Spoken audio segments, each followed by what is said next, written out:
Thank you very much, Mr. Speaker. I would like to begin my speech this morning with a movie review, if I may. The movie stars Leonardo DiCaprio and Kate Winslet. It's widely considered to be James Cameron's masterpiece. It won 11 Oscars and brought in $2 billion at the box office. Of course, I am talking about Titanic. One of the most memorable scenes from that movie is when the ship is first coming up on the iceberg and the lookout yells, "Iceberg, right ahead." All of a sudden, the captain and the crew, they spring into action and they reverse the engines and they turn the wheel and the rudder as hard as they can to try and save the ship from hitting the iceberg. But unfortunately, it was too late and the ship crashes into the iceberg and sinks to the bottom of the ocean. Mr. Speaker, historians have long agreed that if the lookout had seen the iceberg just a few seconds earlier, the ship could have turned in time and the disaster could have been avoided.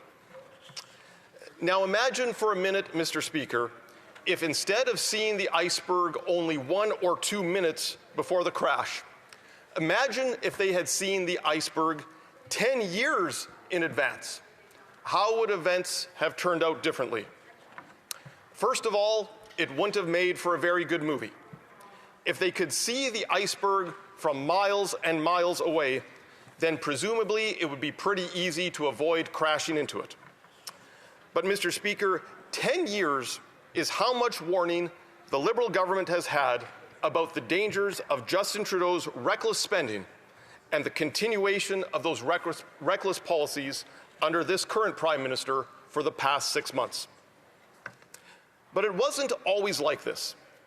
A generation ago, the Chrétien Martin Liberals used to be the party of fiscal responsibility. Former Finance Minister Paul Martin once said that the Liberal government would balance the budget come hell or high water. They made some tough choices in the 1990s, but eventually they balanced the books because they understood that a nation cannot spend its way into prosperity with money it doesn't have. Conservatives may have disagreed with some of the decisions that were made along the way, but on the core principle of fiscal responsibility, there was support from both parties. Unfortunately, in more recent times, Justin Trudeau has said that the budget would balance itself. Then in 2015, he said that the Liberals would run 3 small deficits for 3 short years, and then the budget would be balanced. Fast forward to December of 2024, when the Liberals were to present their fall economic statement. By that time, their deficit had ballooned to a figure of $62 billion, an amount so embarrassing that the finance minister chose to resign that morning instead of facing the embarrassment that would inevitably come with a deficit so massive and out of control. And so that raises the question, how much is the deficit in 2025? Sadly, no one knows, because the Liberal government, until this point, has procrastinated, postponed, and delayed the tabling of a budget, and has continued to sail full steam ahead as though nothing was the matter. But we did get a glimpse recently from the Parliamentary Budget Officer when he testified before the Government Operations and Estimates Committee. He described this government's finances as, quote, unsustainable. He went on to say, quote, "This is not a funny fiscal outlook. It's a really serious fiscal outlook. We don't lightly use the words unsustainable. Unsustainable means you don't have the option of saying, maybe I'll wait a couple of years, I'll see how things go. It means if you don't change, this is done," unquote. Mr. Speaker, the Parliamentary Budget Officer might as well have stood up and yelled, "Iceberg right ahead." Mr. Speaker, this Liberal government needs to change course before they crash the ship into the iceberg. But unfortunately, the current captain of the ship is continuing on the same course that Justin Trudeau had us on. And, Mr. Speaker, we're already seeing the harms caused to our economy and to our standard of living.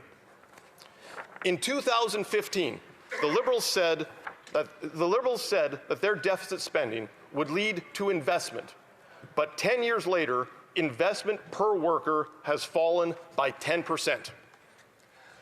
The burden of debts and deficits on our economy over the last 10 years has caused us to have the worst per capita economic growth rate in the G7. Since taking office earlier this year, under the current Prime Minister's watch, 86,000 net jobs have been lost, leaving Canada with the second highest unemployment rate in the G7. Food inflation has doubled. In fact, in a recent report from Food Banks Canada, this government received a failing grade when it comes to food insecurity, down from a C grade just 2 years ago.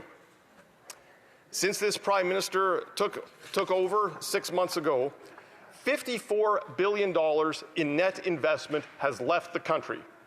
And without investments in new factory equipment, new farm machinery, and new businesses, the productivity of the Canadian worker and the standard of living of Canadians will continue to decline.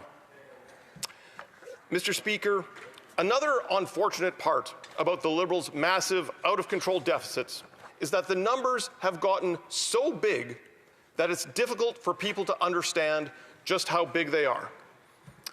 When the price you pay at the grocery store or at the gas pump or at your favorite restaurant goes up, people understand right away how much money that actually is. That's because people make these purchases all the time, and we notice when a tank of gas or our favorite meal costs more than before. But when we're talking about the size of the federal deficit, that number is so huge that it almost becomes meaningless to ordinary people. That is especially true when the Liberals refuse to table a budget and hide how much the deficit actually is. But for argument's sake, let's take the $62 billion deficit from last December's fall economic statement. How much is $62 billion? How big an amount of money does that look like? Well, Mr. Speaker, the largest denomination of banknote issued by the Bank of Canada is the $100 bill. If you were to go down to the bank and go to the ATM machine and withdraw $62 billion in $100 bills, that would be 620 million $100 bills. Now, each $100 bill is about 0.1 millimeters thick. So that means if you were to stack those 620 million $100 bills, one on top of another, that stack would reach 62 kilometers high. Or put another way, that's about 7 times the height of Mount Everest. Or if you were to use $10 bills, you would have 70 Mount Everests. If you used rolls of toonies, you'd have enough toonies to wrap around the entire planet. If the rolls were loonies, you'd have enough loonies to wrap around the entire planet twice. Now, fortunately, pennies have been taken out of circulation, so I will stop my analogies there, but I hope that I have made the point about the enormity of this economic iceberg that Canada is sailing into. The Liberal Titanic may have gotten a new captain last winter, but the course that was charted 10 years ago under Justin Trudeau has not changed. We are still sailing straight into an Everest-sized economic iceberg.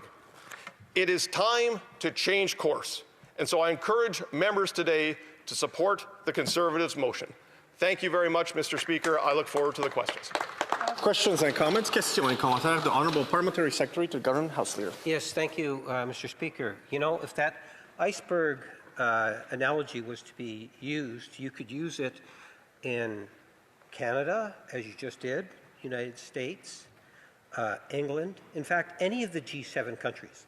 And what you'll find, Mr. Speaker, is that when it comes to net to GDP debt ratio or deficit ratio, Canada is the lowest in the entire G7. So the member kind of makes the point that I was trying to get earlier. as Conservatives try to make Canada as if it's broken. And I think Canadians sent us a very strong message back in April that they want us to work together to build a strong Canada. I'm wondering if he could provide his thoughts on the other G6 countries in terms of their debt compared to the iceberg. Honourable Member for Regina, Wascana. Thank you, Mr. Speaker. Well, this reminds me of the elementary school student who comes home with an F on his report card, and he says to his mom and dad, "Yeah, but other kids flunk their report cards too." I mean, that doesn't mean that you're doing a good job just because you can point out to someone who has just as bad a record as you. It is true that governments around the world have struggled with reining in unnecessary spending, but that is no comfort to Canadians struggling to make ends meet, struggling with the cost of groceries, struggling to pay rent. The fact that other countries are having similar problems is cold comfort, and it should be no excuse to this government to not get our fiscal house in order. Questions and comments? Questions et commentaires. The Honourable Member for Peace River Westlock. Thank you, Mr. Chair. And the Liberals would have you believe that everything is great in Canada. If you listen to them, they constantly are promoting their big projects window that they've put in place. And then they talk about LNG Canada. Well, I would like to point out, Mr. Speaker, that when the Liberals came to power, there were 14 applications for LNG plants across this country. In the last 10 years, only one of those has been built. I'm wondering if my honourable colleague has some comments to that effect. Honourable Member for Regina, Wascana. Yes, I would like to thank my honourable colleague for the question.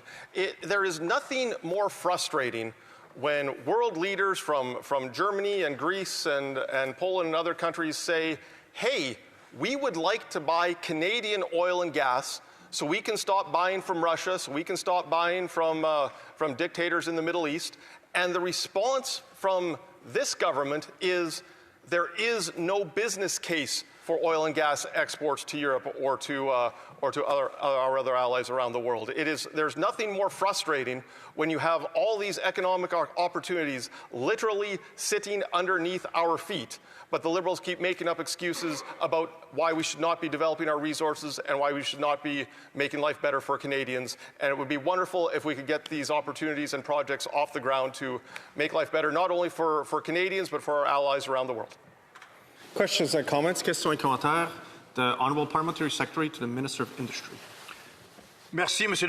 Thank you, Mr. Speaker.